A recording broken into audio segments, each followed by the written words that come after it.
Como les había prometido en el video anterior en español, que era sobre Estudio Ghibli, voy a hacer algunas reseñas de las películas de este estudio, pero también lo estuve pensando y también de las dos películas de Miyazaki que no son de Estudio Ghibli, pero diría yo que entran un poco en el reino de todas estas películas porque creo que son una parte integral, ya que son los primeros, digamos, movimientos, las primeras direcciones en verdad que hizo Hayao Miyazaki para una animación de largometraje básicamente, y creo que es importante verlas, no solo porque son obras maestras cada una por su lado, sino porque creo que estas dos películas construyeron el camino para Estudio Ghibli y para muchas cosas que todavía el estudio sigue usando e incluso pues la animación en general. Entonces, esta primera reseña será sobre el castillo de Cagliostro, también pues también tiene como un subtítulo, digamos, que es Lupin III, que es una serie animada que dieron durante los años 80, si no estoy mal. La película es del año 79, en los años 70-80. Es que de hecho todavía hay películas mucho más recientes de Lupin y muchas anteriores. Entonces creo que es una serie que vale la pena ver. Es sobre un ladrón básicamente que roba a todo el mundo. No es tan Robin Hood como pareciera, pero es un personaje de este tipo, digamos. Bueno, en este caso, Lupin acaba de robar un casino, perdón, en Mónaco, si no estoy mal, y escapa hacia Cagliostro porque se da cuenta que los billetes que robó son falsos y que en Cagliostro está uno de los productores de billetes falsos más grandes que hay y sabe que hay un misterio. Trató de descifrarlo alguna vez, pero falló, y en esa búsqueda en Cagliostro pues se da cuenta de dos cosas: que el conde que vive allá, el conde Lazar de Cagliostro, es el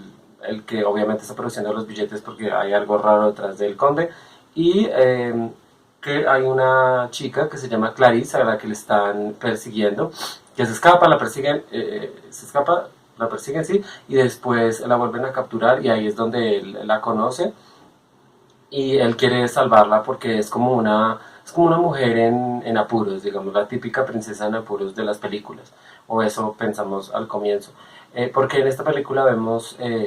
muchas de las cosas que veríamos en Estudio Ghibli, como dije después, pero va a terminar de contar la historia. El punto es que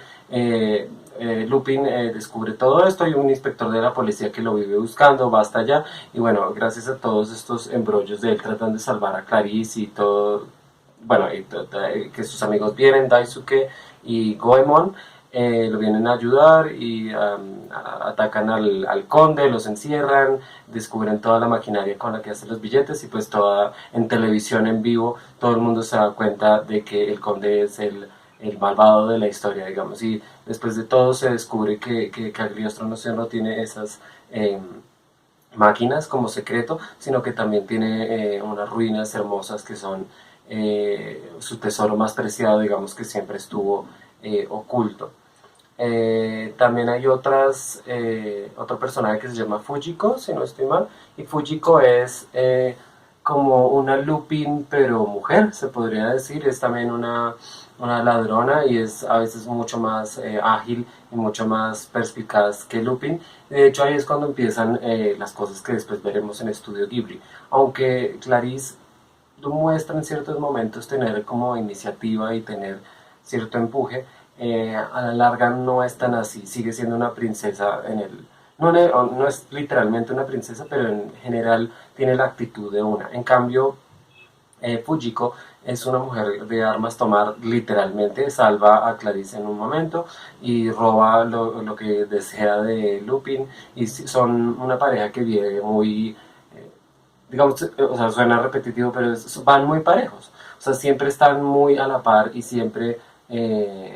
o sea, son un buen complemento el uno del otro porque están al mismo nivel, digamos. No es que ella esté debajo o él esté muy debajo, no, están a la par, y si uno no se da, o sea, no se despierta un poco, el otro le va a ganar la partida. Y creo que este tipo de mujeres son las que vemos en toda la filmografía de Estudio Ghibli, y es muy interesante que desde el comienzo Hayao Miyazaki haya decidido tener un personaje así, un personaje fuerte, una mujer muy fuerte, y una mujer que está muy poco en pantalla. Eso sí, no es un personaje muy secundario de la película, pero yo diría que importante en el sentido en que nos da a entender que Lupin obviamente no todo lo hacía nada más por el dinero, aunque sí, pero también por la princesa Clarice y por el bienestar un poco de la comunidad. Entonces es ese personaje que al hacer algo malo nos da a entender que el otro no es tan malo como parece, aunque tampoco es tan bueno. Otra de los grandes aspectos, otro de los grandes aspectos que yo diría que tiene esta película que se replica en otras películas de estudio Ghibli, desde luego en Náusica, que es la que vendría después, es el hecho de tener unas locaciones basadas en el mundo real, pero potenciadas a un 200%. Lo que vemos del casino de Mónaco es bastante poco, es como lo más realista, pero por ejemplo lo que es la sede de la Interpol, el castillo de Cagliostro como tal, las ruinas que hay cerca, el pueblo que tiene una vibra, digamos, como de... O sea, ahí mencionan que está en los Alpes, en Europa Central más o menos. No, o sea, no lo ubican exactamente, pero podríamos decir que es algo así como Liechtenstein o una parte de Suiza o Austria, va por ahí la cosa. Y entonces todas esas montañas, las carreteras en curvas, sobre todo el castillo, francamente, el castillo, esa forma tan ridícula que tiene en algunas partes, como muy finito y después grande, el salón donde está encerrada Clarice, los calabozos donde encierran a Lupin y al inspector en un momento, todos los pasillos, en fin, toda esta escenografía tiene un diseño de producción fantástico, un diseño de producción en la comida, que es un aspecto súper importante de Estudio Ghibli, está presente cuando comen pasta y se pelean creo que es entre Daisuke y Lupin, se pelean por un plato de pasta con albóndigas y se ve, o sea, no, obviamente es la animación de la época, es comienzo de los 80, entonces es un poco, no es tan innovador como ahora, pero se ve que es como un tema recurrente de Hayao Miyazaki. Y otro tema recurrente, de hecho, como lo tercero que podríamos mencionar, es el hecho de usar máquinas voladoras. El Conde tiene una máquina voladora que usa para, es tipo helicóptero, aunque no es exactamente un helicóptero que usa para entrar y salir de su castillo para el tráfico del dinero, pero también se usa para atacar a Lupin en el techo del castillo donde está, bueno, de la parte del castillo donde está encerrada Clarice. Y ahí vemos un inicio, no, o sea, el diseño es un poco extraño y es bastante futurista a pesar de que la historia es como hacia atrás, pero, pero es muy interesante, perdón, es muy interesante ver que desde ese momento y desde mucho antes, obviamente, Hayao Miyazaki tenía eh, cierta obsesión, cierta afinidad por eh, las máquinas voladoras. Hasta su última película, que no será su última película, eh, todo tiene que, en todas hay algún aspecto volador, algún aspecto de alguna máquina, algún bicho. En Náusica los bichos voladores son muy importantes, hay dirigibles, hay, en fin,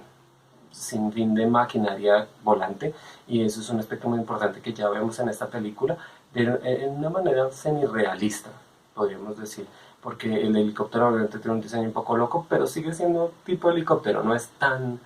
Tiene las alas creo que se doblan, o sea, son en náusica, no me acuerdo, pero es bastante interesante. Hay que decir, esto no es un aspecto importante, pero estaba buscando y de hecho esta película sí tiene doblaje en español, tiene 3 doblajes latinos, 2 hechos en México y 1 hecho en Argentina, incluso tiene un doblaje en catalán para el que interese y obviamente tiene un doblaje en castellano. Todos estos doblajes yo diría que son bastante antiguos. De hecho el último doblaje en inglés fue hecho en el año 2000, lo que es reciente para hacer una película del 79, pero creo que deberían hacer un nuevo doblaje con voces un poco más contemporáneas y actores, digamos, más reconocidos en este momento, pero pues ojalá lo hagan en algún momento. No sé si se consigue fácil Lupin tercero, la verdad. Sé que Náusica sí, pero Lupin tercero no estoy completamente seguro, pero se la tienen que ver porque la historia también es bastante interesante porque es Robin Hood, pero de una manera un poco graciosa. Es un ladrón que es muy descarado, las peleas, se me olvidaban, son un aspecto no extremadamente importante, pero se nota también la afinidad que tiene Hayao Miyazaki para hacer peleas, para ponerlas en contexto. y para hacer que los personajes, o sea, como los movimientos, como las armas que usan, creo que esto lo vemos en varias películas de Miyazaki, como por ejemplo en Castillo en el Cielo. eh, o sea, hay peleas pero nunca son, o sea, siempre es para darnos a entender que las peleas son desagradables y que la violencia no debería ser la solución. Entonces por eso es tan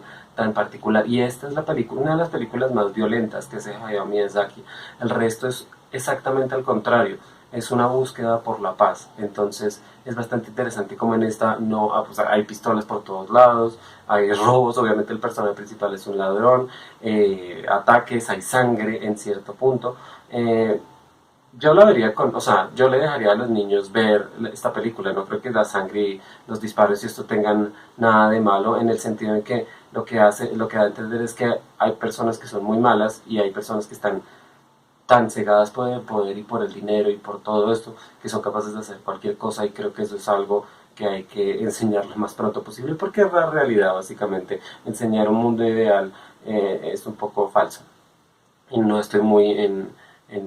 pro de eso, digamos. Entonces, esta es mi pequeña reseña de Lupin III, Castillo de Cagliostro. Es una película hermosa, como pueden ver las imágenes que está acá. Es una película genial desde todo punto de vista, no solo de la historia, que es bastante básica, sino del diseño de producción, del diseño de los colores, de los tonos, del uso de la luz incluso. Es bastante bueno. Hay escenas preciosas que seguramente les va a encantar y que da para 84.000 GIFs, digamos. Es muy buena y es el inicio de Hayao Miyazaki en la gran animación de largometraje. Muchas gracias entonces, vean estos dos videos relacionados y suscríbanse a mi canal. Muchas gracias y hasta luego.